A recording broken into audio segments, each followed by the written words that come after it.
Okay, everyone, week 1 and 21.1 is done. D-U-N.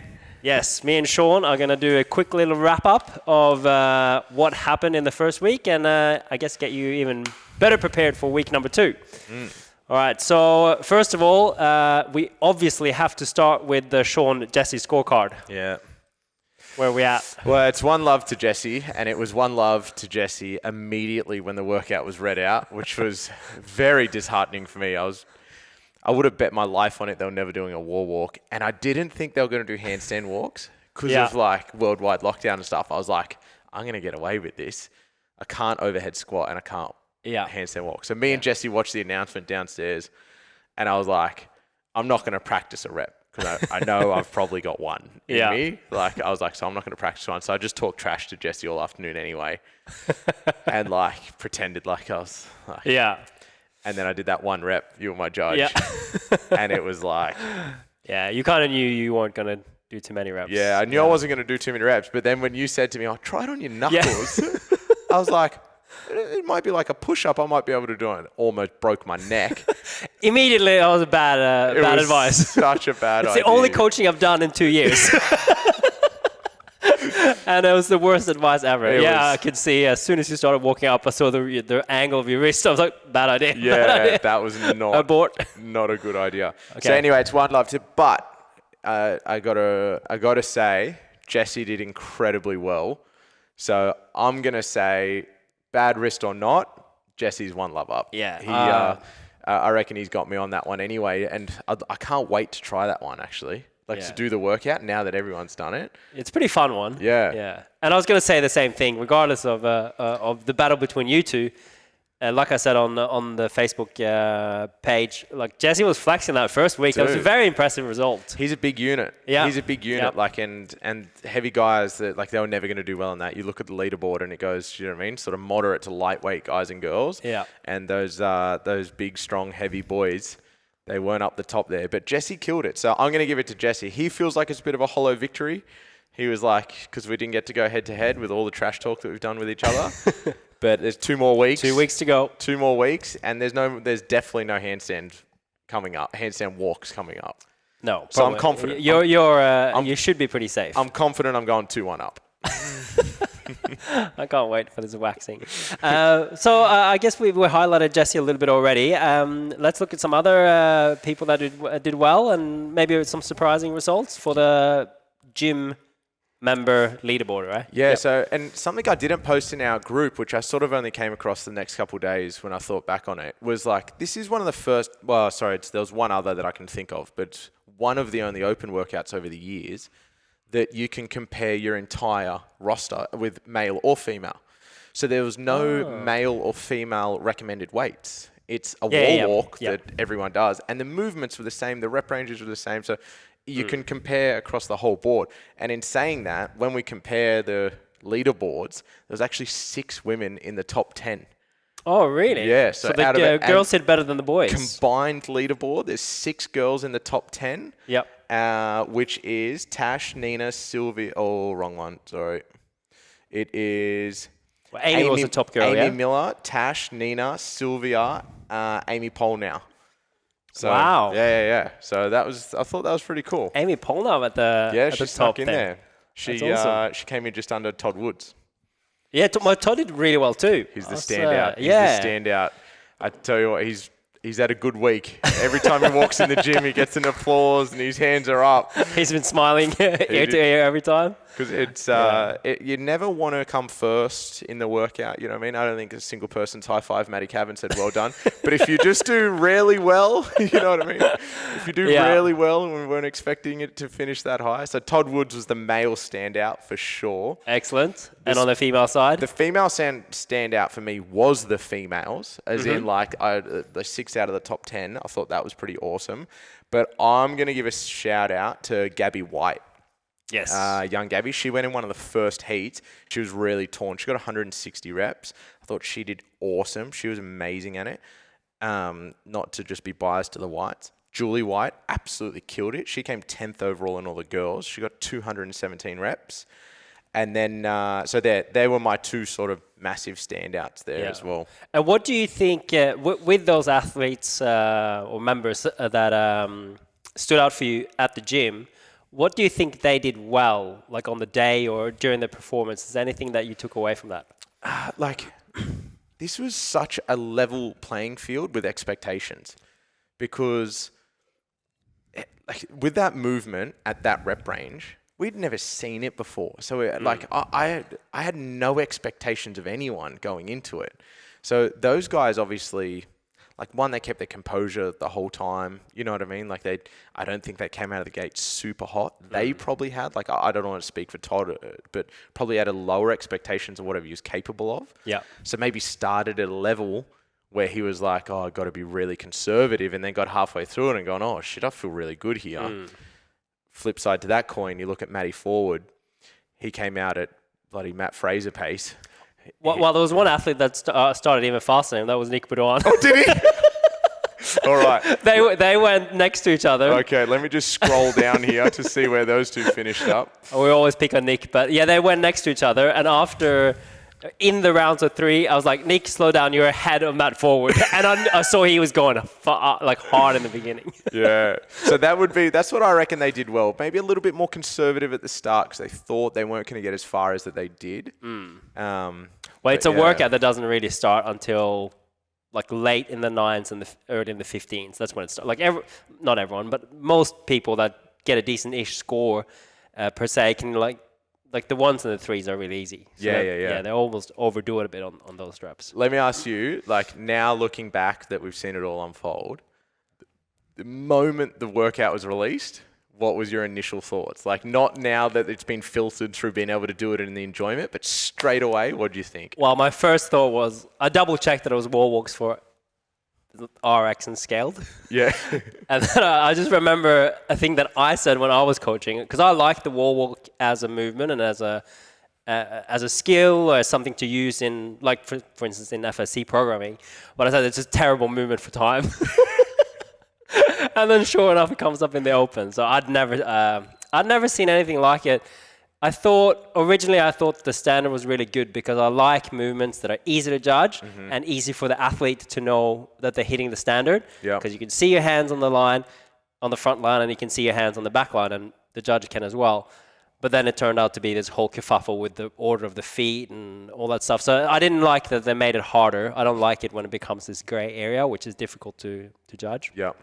But after I'd done it, I thought it was really good. Super fun. Yeah, much funner workout than I expected when I saw it get released, for sure. Yeah, much better in person than on paper. Yeah. On paper. And when that announcement came out, yeah, I had this overwhelming sense of guilt because I was like, I've just encouraged all these people to do the open, for the first time. And Darius was hilarious because we watched the announcement, Darius, Jesse and I, with Matty Rowland, and Darius, he gets straight on the phone because he invited a bunch of people to come down and watch him, a few friends and family. And he's on the phone, it's off, it's cancelled, don't come down. So he uninvited all of his friends and family to come watch him because he didn't want them to watch him do wall walks and skipping. But it was more exciting. So even though the movements might not necessarily have been the most exciting, CrossFit is getting so much better year on year to make the workout exciting, because it's for every group of, I guess, style of athlete, there's an exciting number. Can you get through the 21s? Can you get through the 150 double unders? And it gets exciting at the end. So let's say if the rep scheme was the other way around, it wouldn't have been as exciting at all. Not that they would do that, but yeah. And that workout's significantly easier with handstand push-ups as well. Do you know Oh, what I mean? yeah, A strict handstand push-up, even a strict handstand push-up, 21. Yeah. All the way. That's a significantly easier workout. Yeah. And I think the dispersion of athletes would have been bigger as well. Way bigger, yeah. So a lot of people would have got stuck a lot earlier. Yeah. But then you have these sort of dark horses that come through and crush those workouts. Yeah. It was... the wall walk was kind of like a handstand style burpee, mixed between shoulder fatigue, but also that terrible feeling with burpees where you're just I just want to lie on the floor, but I can kind of start moving again, but I don't really want to. And it also had the element of you had to have good mobility. Yeah. It was so with a handstand walk, You can scorpion it. You can do a bunch of things to hide. Okay, I do not move well, but I can hide all that in a strict handstand push-up or a handstand walk. On that wall, there was no hiding. You had any kind of instability or tightness in your shoulders or wrists, you're out. Like you are like using twice as much energy as someone like Amy Miller, who absolutely crushed it on the girls' side. Yeah. She got the highest score on the girls. I think she had 399 reps, and like her lockout and her walking The up way that she was wall, walking, she's an ex-gymnast. It just became so natural for her. Way more efficient way of walking. Yeah. One question I have for you is on that Friday, because we have 2 more Fridays to get through.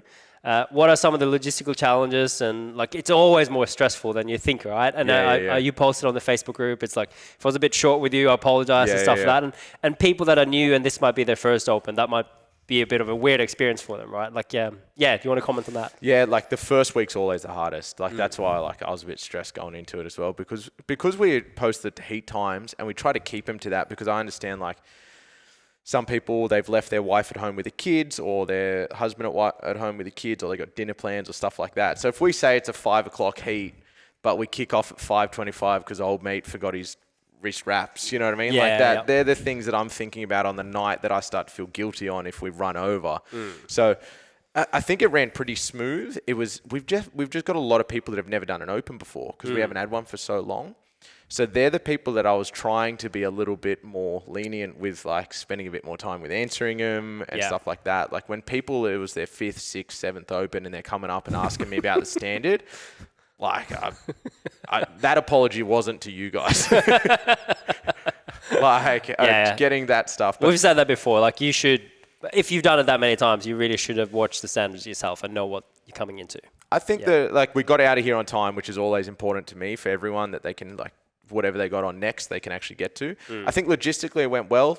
The taping each individual person, that stuff always makes the days just a little bit harder to get through. Hopefully the next one's a fixed barbell weight, male, female, scaled. So, but that also takes time. Like people forget that sometimes. Like it's like you're not going to have the same amount of males and females in each heat necessarily. So then you have to move some barbells with a female weight, move some barbell with the male weights. But I think logistically it went well, and everyone was like super good. That atmosphere was awesome. Like I sort of get tunnel vision in there sometimes, and I just start yelling at people and getting angry at everyone. But I think the atmosphere was awesome. It wasn't one where it got exciting for about 40 seconds over the whole 15 minutes. Or like it was that last 40 seconds, it was like you're sort of watching these people collapse on their face, and it was like, oh, go, go, go, go, go. And then it was over. So it'll, But I thought it went really well. I enjoyed it anyway. It was good fun. Yeah.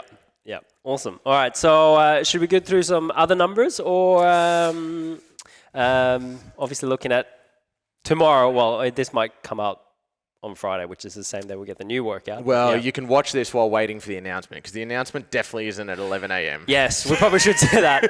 I actually listened to a little bit of our last podcast, and we say 11 a.m. so many times. I was certain. I was ready at 11 a.m. Yeah. So you probably don't need to turn on that feed until 5 minutes to 12. It was torture sitting there watching it for an hour, just waiting. We were screaming at the TV. And I apologize to Tessa. I was giving Tessa the hardest time ever all week, saying it's 11 o'clock. She kept saying 12. I was like, it's 11 o'clock. You were right, Tessa. Tessa, I'm sorry. You were correct. But tomorrow, exact same format. I think everyone's going to have a much better idea how this works. We'll post the heat times, first in, best dressed, and then we try to work it away from that. Just from getting a feel for this week, we actually have a bunch of people away this Friday night, which isn't necessarily a bad thing, because it'll probably free up a few more spots. But post will go up, not at midday, because the announcement's at midday. It'll be closer to 1 o'clock. I'll chuck that post up. I think this week we'll run a bit smoother with like the warm-up video. I remember Mick Roberts, he was like, oh, it was good to see this after. But all of that stuff will be the same. We have mentioned that a few times, though. Definitely be in here early before you heat, like at least half an hour, I would say. Even for me, like I've done it so many times, I'd try and get in there early, and I still stressed just before I was like, oh, I haven't done everything I wanted or whatever. Yep. It's like, yeah, you can't really be here too early. Yep. Nick Boudouin is usually at 3 hours before his heat. So, he's good like that. Yeah. I'll give him that much, but he's still late to his heat. Yeah. What was some of your takeaways from it, Kimbo? Happy with your score? Yeah, very happy with my score. Yeah. I didn't What really did think Kimbo necessarily I was going to get through the 21 handstand. Yeah, we had that handstand conversation walks, before we went out. I thought just 21 was going to take me so long to get done. Yep. And by that point, I was like, it's going to take me even longer than that. But I had Matty Forward as a judge, and he was really good. He kind of timed it out for me because my brain wasn't working during the 21s. And he was like, if you keep the same pace that you've been doing, you should hit it, like just have a little bit of time for double unders. And he was right. And I tried to even speed up a little bit right at the end. Yeah. But yeah, pretty. So what did you end up getting? Yeah, 405 reps. So 10 double unders into the 21s. It's very good. Happy days. Yeah. I'm talking about segue here, talking about top scores. Not that mine was a top score, but it might be interesting for people to hear what the best athletes in the world were getting. And there's a couple of Australians at the top. So the best male time. So these guys obviously all finished, which is crazy. It's a Greek, Argentinian, Uruguay. Argentinian blue flag. person, yeah. He's got the top score at 10 minutes and 54 seconds. That's so hard to comprehend. But the second person is Jacob Wheeler, and he's from Australia. I think actually he's from New South Wales. Young dude, eh? Yeah, he's quite young. I've seen him compete a few times, and he got 10:59. But I would say really, realistically, the top kind of out of all the top Australian males is Jay Crouch. He's very good. He trains in Melbourne with Rob Ford, and he got 11:40. And his brother, have you seen his brother is competing now as well? Toby, he's a couple years younger. Killing it. And then in the female division, top worldwide, we have a Norwegian girl. Not the girl that's been competing at the games. Is that why you brought this up? Gotta go for all the Norwegians. It's very top-heavy with Scandinavian flags on the female side. Yeah, but she got 10:50. 10:50. Yeah, it's very, very quick. Unbelievable. And Tia Claire is obviously a top Australian female with 11:21, sixth worldwide. She is just good at absolutely everything. It's insane, to be able to test her over this many different things and like a random thing like a wall walk. I can't imagine anyone's done wall walks at that kind of rep range in a workout. You ever seen a workout like that? No, never. Regardless of what you throw at them, they get through that. That's insane. Yeah, absolutely nuts. Explain, because I had this question. Explain what's happening with the teams, because our team as a Mona Gym, which I always think is fun, is an 80th in Oceania, which is our region. What is happening in the next stage there? Okay, so the way the team besides works, you buying 15 new GHDs to do one of the next workouts. Sorry. So the way it works is they take, so everyone that competes here on the Friday night, they are registered in our team. So I've put everyone in the team. And how they work it out is they take the top 2 male scores and the top 2 female scores. So this week, they took Maddie Cavallaro and Kimbo's score, along with Amy Miller and Tashi's score. And they add those 4 scores together, and that's how you rank your teams. So with that, but then next week, say for example, they might take the top 2 scores, which might be Sean Cousins and Todd Jesse Woods. Yeah, Todd Woods, yeah. Jesse Herrick might be 3rd. And then take the best 2 female scores. So every week it could be 4 different people. Yeah. Highly unlikely, but that's just to give everyone an idea. And then at the end of the 3 weeks, so at the end of the Open, they take the top 25% of the team. So at the moment, there's 164 teams registered in Oceania. They take the top 25% and they compete online over a weekend. So then it's a Friday, Saturday, Sunday, Monday, and they might give us anywhere from 4 to 8 workouts, somewhere in there. And you have the 4 days to complete them as a team. So how many teams is that in the top 25%? Out of 160? 64. So 80, it's 40. 40 teams. So we're 40 spots out to make that. Top 40 teams go through to the next one. Yeah, and we're sitting in 80th. Now, we need some people to really step up. Yeah, and I was saying this to you as well. With that score there, it's very different in the open because it's very selective on the movements. But with that score there's going to be a lot of gyms ahead of us that might have people like 2 gymnast females, for example, that might not be able to move a barbell quite as well as our girls or guys. So the leaderboard jumps around so much. It's look, I'd be pretty confident that would be in the top 25%, and we will get a team through to the next stage. But it's so hard to tell. It's so because this is the first time they've ever used this format. So in previous years, we've known you have to be around here, and you're going to be able to get through with the old formats. But with this new format, we're going in blind. So I'm just confident in the ability of the guys and girls. Yeah. But you just don't know.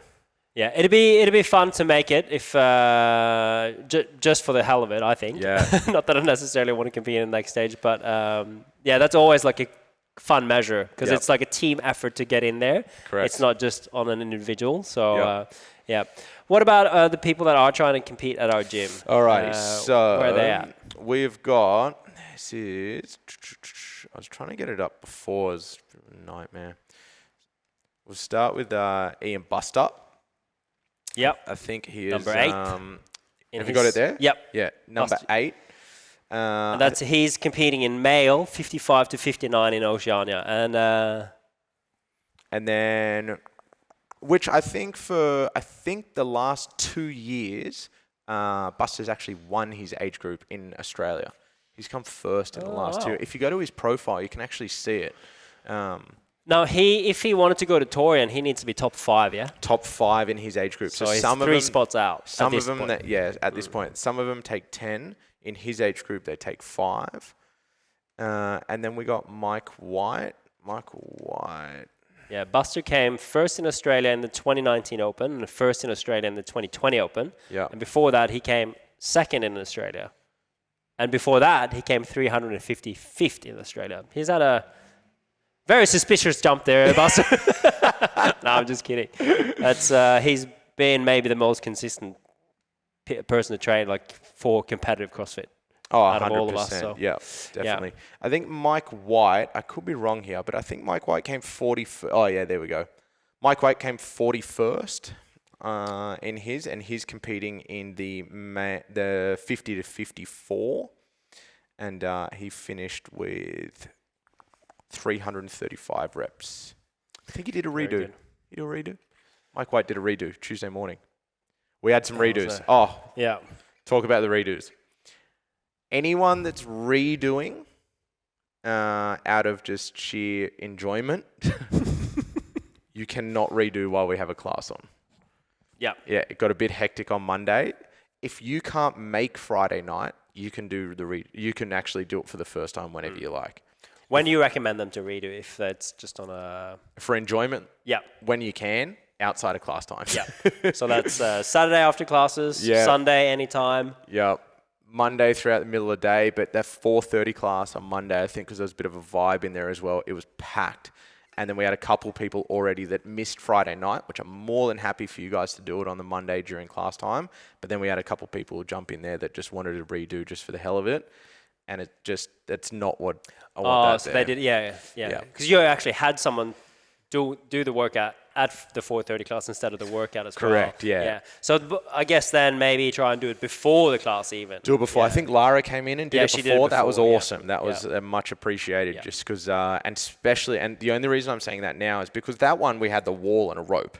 Yeah. So you can sort of hide in the corner. Yeah, you don't need too much on space. the next one, if you need a barbell, a box, and a dumbbell, and a pull-up bar, and I've got 6 people doing it on a Monday in the class, and too many. So it's not going to work. Yeah, it's not going to work. So if you're going to redo it, you cannot redo it during any class times. If you're doing it for the first time because you can't come Friday night, I'm happy for you to do it whenever. Like we want to make sure that you get it done. But the redos, we said from the start we weren't going to prioritize them. Yeah, if you're redoing just for your own sake, then be considerate to other members, I guess. Yeah. What you're saying. Yeah. All right, cool. Well, I'm excited. Another workout tomorrow or today, whenever this comes out. If you have seen some of the guesses of what the workout is on the Facebook thread, there's very complicated time brackets, and this might happen. So make sure you watch the announcement and read all the rules around that. We've got some good people, good programmers. There is some cool workouts There's some fun in workouts there. Yeah, I read some of those workouts. I'm like, man, I hope Absolutely. it's that. That's unreal. All right. All right. Cool. See you soon, Jesse. See you guys. To watch more videos like this, you can click the next one right up here. And if you want to subscribe, click the link down here.